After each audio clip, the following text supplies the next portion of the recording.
Hey, comic guys and gals, it's Joe, my second live stream. Now, I have to say, this is not a good camera, so if I don't look good, you know that I'm really a guy. You know that already, right?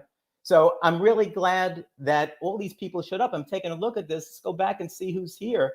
I saw Master Blaster was here, but he said he's driving. So yeah, excited Papa Surf. That's great. That's who else do we have here? Let's see. Hey, it's Girl Madness. Good to see you. Great. Climbing Comics. Terrific. DC Patrol. How you doing?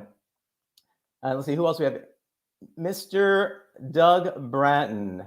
Dropping in to say hi on you in chat, going out with the wife this evening. That's more important than this, that's for sure.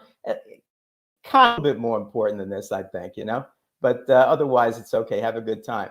Tina, how you doing, Tina? Good thing you're here. I was going to miss you if you weren't here. Let's see, LCS, I think, is here as well. Yes. How you doing? How you doing? Let's see who else we have here. Las Cruces, New Mexico. Good to see you. Good to see you. Anybody else that here? I don't want to miss anybody that might be around. Okay, I think we got everybody that's here. So, this live stream, the purpose of this live stream was to make a really, really big announcement. All right, and I'm glad we've got some people here to hear it. So, a lot of people kind of like that Monday show that I do, having to do with the top 5 comic book covers of the week. Now, the thing is that there are some people that talk to me about it, say about it, and some of my pals, we actually trade texts on it. And so last week, one of my pals and I started talking about, gee, what covers do we have that are kind of more recent covers that might hit that level of iconic cover in the future, something like the 1960s covers that I added. And as we talked about it, I started to say, well, listen, why don't you come up on the show and talk about these covers, right? And it took a little bit of cajoling, maybe a little bit of money. I'm just joking, no money changed hands, but it took a little bit of time and a little bit to do. And when we did that, he finally agreed, all right? And so I thought this is such a momentous occasion that it would be important to go ahead and to have a big announcement. And I took an occasion of having another live stream, my second live stream, exciting, to make that announcement. But you know something? And oh, wait a minute, who's there? Gary B, how you doing, my friend? Good to see you, all right? The one thing that I thought was important was that we get, oh, wait a minute. It's my bro. Good to see you. It's such a momentous and important decision that I thought, I shouldn't be doing this. I should be getting somebody that could really put this in the right scenario, in the right mood.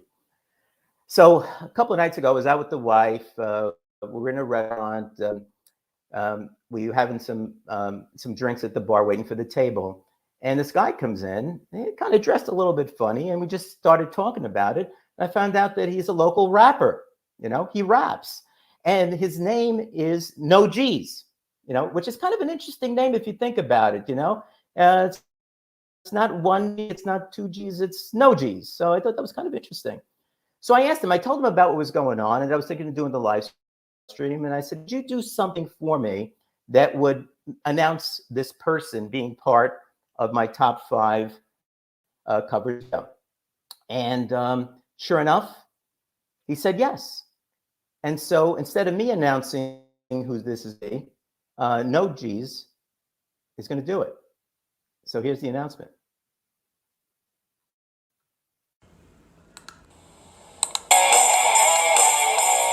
All the Gibbon gang say he pretty fly for a Filipino guy.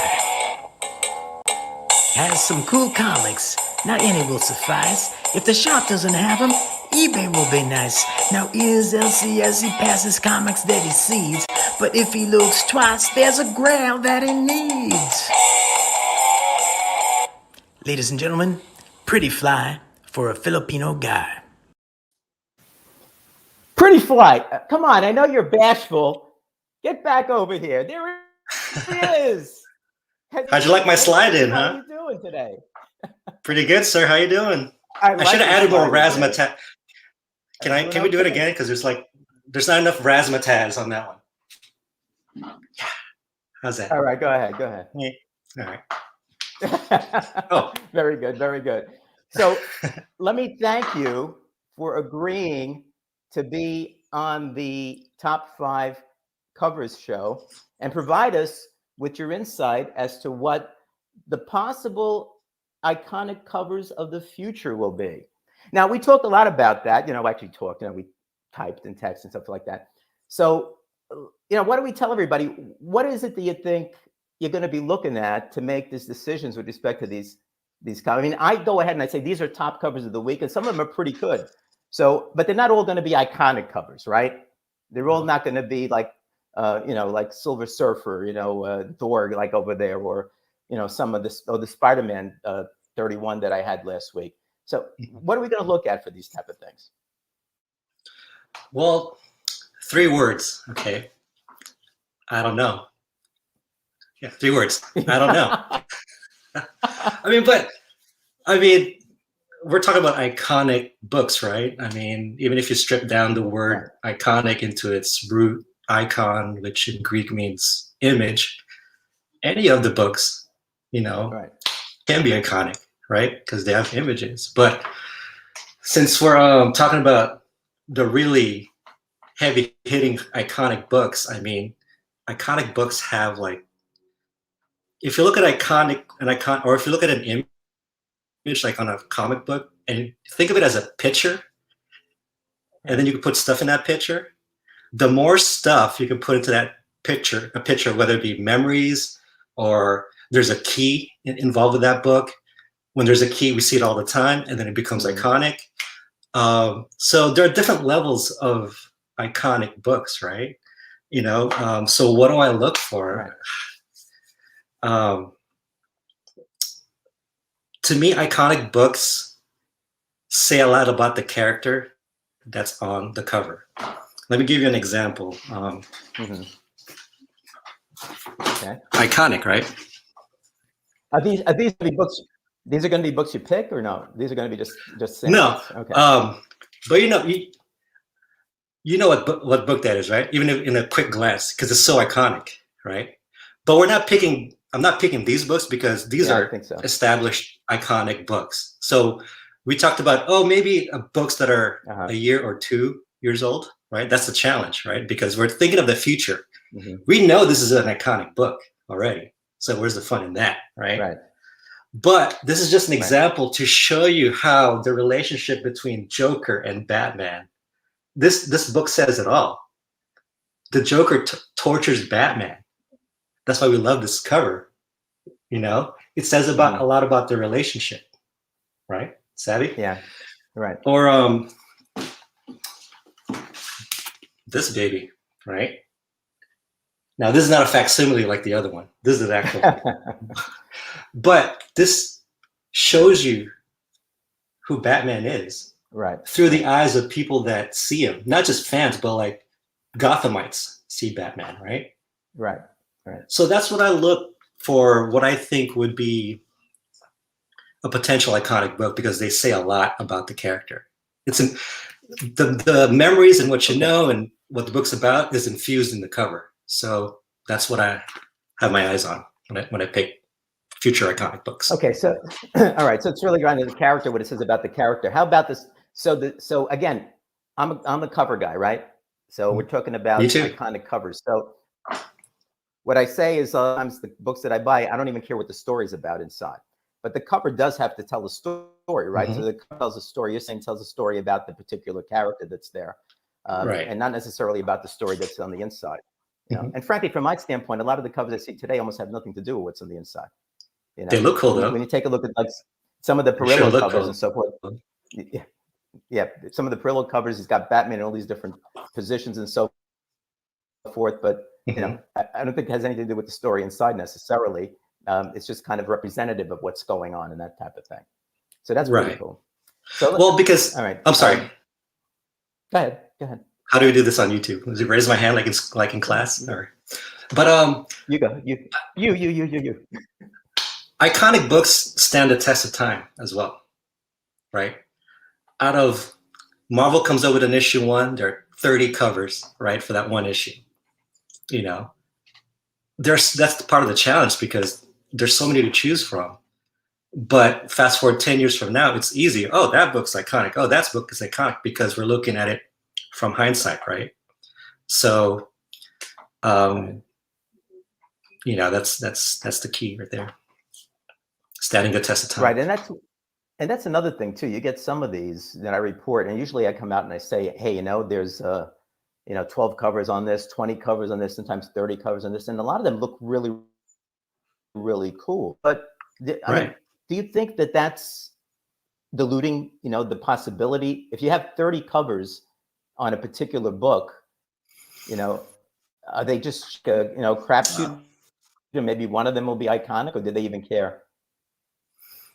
Yeah, I mean, like I said, it's whatever sticks in our comic social consciousness, you know, and we can't say, I mean, you know, I mean, the most recent book, but that I can think of that's iconic and it's becoming iconic is this cover, right? And I saw Scroll Madness say anything with the Joker. That's true. I mean, Scroll Madness said anything with, yeah. But you know, like I said, this even this book tells you the relationship between the Joker and Batman. You know, Batman's always in Joker's mind. I mean, these are just you know, how I interpret the covers. But I mean, maybe there's something to my interpretations. You know. So.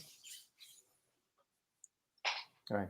Well, that's good. Okay, so I'm really looking forward to this. You know, I've been putting some stuff up as people are have been talking about it. So, well, what about this one here? I think a lot of the '60s Aquaman covers are iconic to me. Nick Cardy and Jim Aparo goodness. Sure. Yeah. All right. And that's the thing too. It's such a subjective medium, you know. Yeah. Yeah. Some people are talking about the Gleason Spider-Man. That's a possibility as well. So I think a lot of this is going to be stuff that people probably already know or will understand.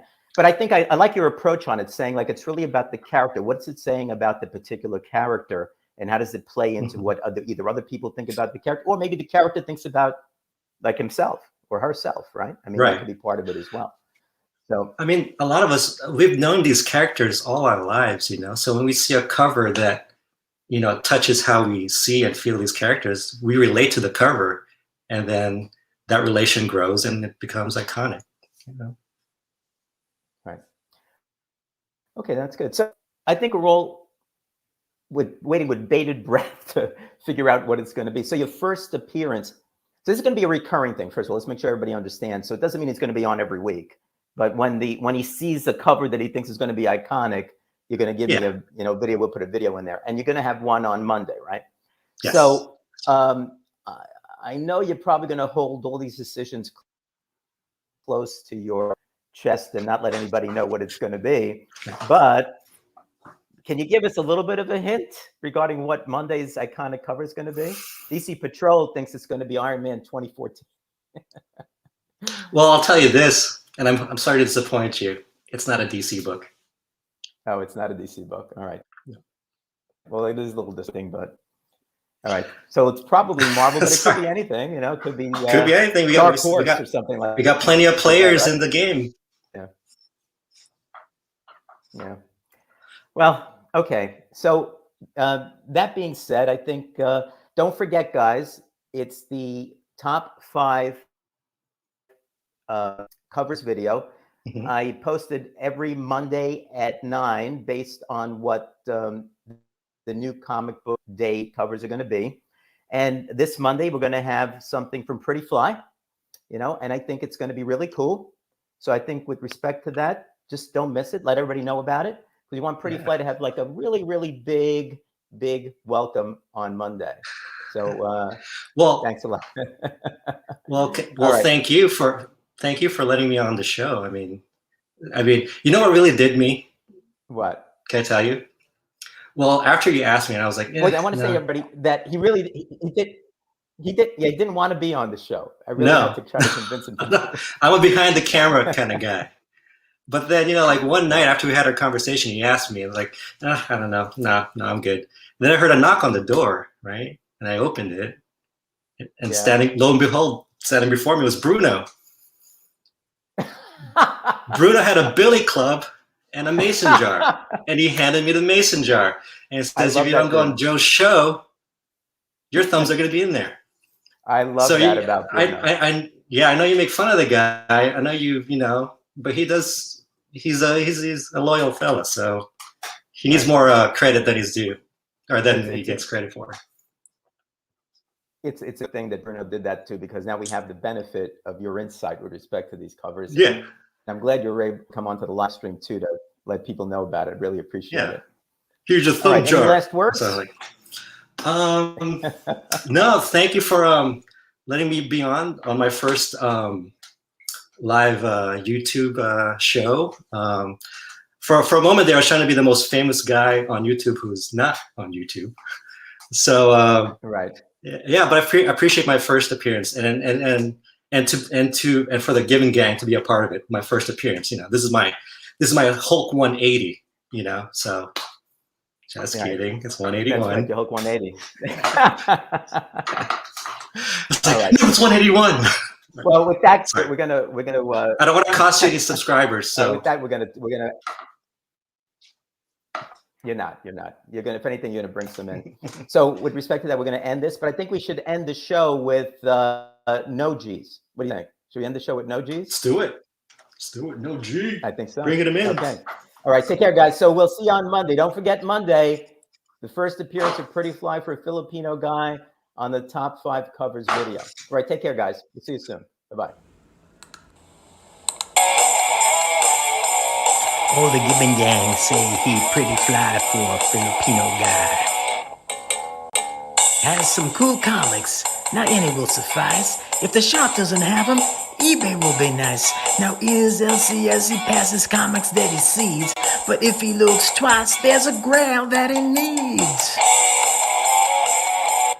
Ladies and gentlemen, Pretty Fly for a Filipino guy.